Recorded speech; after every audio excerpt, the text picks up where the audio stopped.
labanan ng mga panahon na pinasilong at pinakain. Ano ang iyong dahilan para sasakyan ako sa likuran? Hindi ko mawari, gabi-gabing nakaluto sa may kawalan. Gumagawa na para-parali mo na mga nangyari. Hindi ko inasahan, bandang huli na natauhan. Tanda ko pati mga mata sa akin, pinagsarahan pa ng pintukan. Pinagdamutan, pinagkaitan, pinaglaruan lang ng tadhana. Di masipataliwanag, Diyos na ang bahala. Aking dasal sa mga tala. Sa lupa mo ko pinatapak ama, di sa paraiso. Ano ang malalasahan ako nagawa? Bakit ako andito nagmumumok sa paanan ng Panginoong pilit? Tinatamak mga mali ko, bumabawi lang kapag nasasaktan. Di ako nagpa-apek. Wag mo nalang balik ang nakalipas na.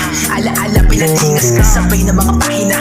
Inalama pinagkaiba, inalili pa rin kahit ang galit ko ay malalaki. Dinao sa paduga ng mga kapumaga sa mga alon. Alam ko na mabigat kaso kailangan ko pa rin umangon. Habang nililagpasan masinubog ang kakayahan. May dahilan ko ba na di ako nilamon? Para saan pasukunan nasimulan na sa tamang daan na ako. Kamaki mo man na makailang beses pero mas matatag na ako. Sa pagkabigo ko natuto pati ang nakaraan ko ay naglaho.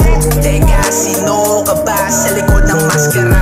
Nakatago sa ngiti ang bigat na dala, halata ko sa mga mata. Tanging takot ang kalabas siyang hinarap ko mag-isa. Di katulad niya nagpabulag sa emosyong ilusyon, dilusyon. Pero aking tanong ay bakit di ba abot ng langit ang mga panalangin? Ba't umabot pa sa ganito?